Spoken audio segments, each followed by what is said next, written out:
Brothers in Arms Road to Hill 30 is the first entry in one of the best military story tactical shooter series of the early 2000s, at least in my opinion. Man, that was a mouthful. Thanks to Wasabi for the gameplay you guys are seeing. I recorded the whole game, but in the emulator, maybe it was my settings, or sometimes the emulated games just don't want to work properly. It looks so bad. I'll put a little section up and you guys will see what I'm talking about. So thanks to Wasabi, he saved me by playing the PC version and capturing what you're seeing on video right now. In my opinion, I'm just gonna say my opinion, Road to Hill 30 takes place during one of the most interesting times in modern human history, World War II. I love war books, I love studying about history. If you come into my live streams, you will see in the background in my bookshelf, I have tons of history books. I'm a nerd, I can't help myself. Hill 30 is based on the true story of the 502nd Parachute Infantry Regiment of the famed 101st Airborne Division. They were dropped behind German lines June 6, 1944, better known as D-Day. The game is based on the historic Mission Albany, in which the player has to complete missions based on the real actions of the 101st in Normandy. Hill 30 was actually used to recreate scenarios in a 2005 History Channel special titled Brothers of Arms, documenting D-Day from their perspective. So this is from an era where shooters were, down to earth, based on actual war events. Hello, it's based on the 502nd Parachute Infantry Regiment. Duh. But it's just a different era. Not that I don't mind today's space shooters and all the stuff we do today. This is just a different era. Brothers in Arms Road to Hill 30 is very often hailed as one of the most accurate historical games of its time when it was released. Additionally, it's also praised as one of the best World War II games in the modern era, at least at the time when it came out, y'all. Maybe today is different, I don't know. When it was released, it was also only the only tactical shooter game set in World War II. Again, it's different now, I get it. This was a realistic shooter based on an actual story of real-life people who carried out these real missions that changed the world. As the story unfolds, you must choose between success of your mission and lives of your men, your brothers in arms. This was developed back in 2005 by Gearbox Software and published by Ubisoft, and it uses a modified Unreal 2.0 engine, I think, to power it. Having been launched in 2005 means it was released on the PS2, Xbox, Windows, and Mac OS X. It was later ported to the Wii in 2008, yay, as part of the Brothers in Arms Double Time compilation. Gameplay consists of your standard first-person shooting sections mixed with tactical, almost RTS-style sections as well. Those tactical sections was what really made this game unique at the time. It allowed you to direct your men into specific positions in the battlefield, like XCOM is another example of that. I mean, the Gears Tactics is kind of something like that, minus the first-person shooting. It allowed you to plan a strategy and be able to see your enemy positions. The enemy AI was also something unseen at the time.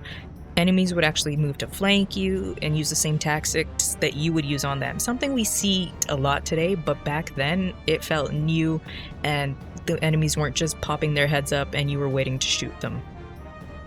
I did manage to play a little bit of multiplayer, but again, the offline multiplayer, I should say. But again, the gameplay through the emulator is one ugly duckling. Players get to command a 3-man AI team in a battle of wits and skills. You work together to complete objectives and win matches. Very different from our usual 64-man teams or 32. Man, what a different time. While this is a true-to-form FPS and one of the best tactical shooters of its day, it does suffer from its age. Not even complaining or comparing it to today's shooters and features, because though that's so much, in a way, unfair, and in not comparing it to today's remasters as well, or remasters that have a lot missing from the original game. I'm looking at you, Crysis Remaster. While I did just praise its AI, its age and limitations are apparent. Smaller maps are intense and action-packed for you, but it feels like the enemy doesn't know what to do. In bigger open maps, the AI pathfinding is on point, and the close quarters maps, though, it feels like your AI teammates get hung up on almost everything in their way. or not in their way sometimes.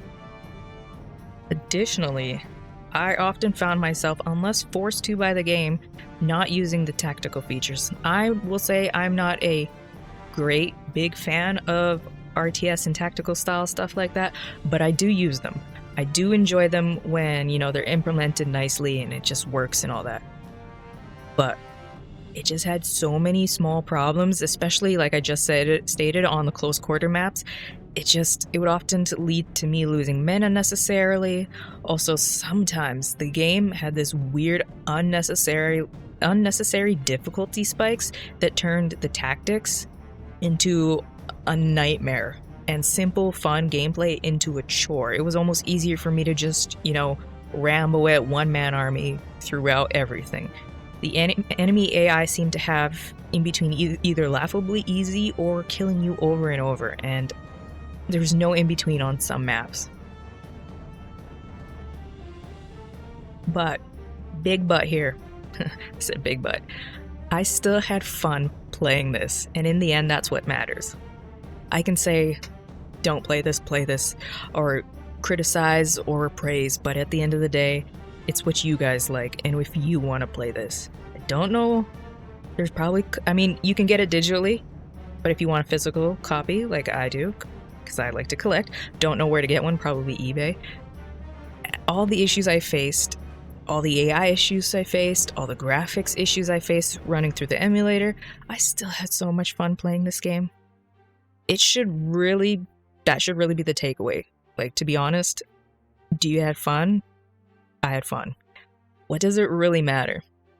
I would like to see a remaster of this game. In fact, you know what? The whole Brothers of Arms series could do with a remaster and, a comeback. Unless they do, those scummy business practices and monetizations and stuff on top of all that, then this can just stay a memory of the past right next to the SOCOM series. But I definitely want to get this for collection's sake. I had tons of fun playing Road to Hill 30, a trip into gaming past, into history, and just a good time overall. I'd say, if you can, find it, play it, and it's available digitally on Steam, I know that much.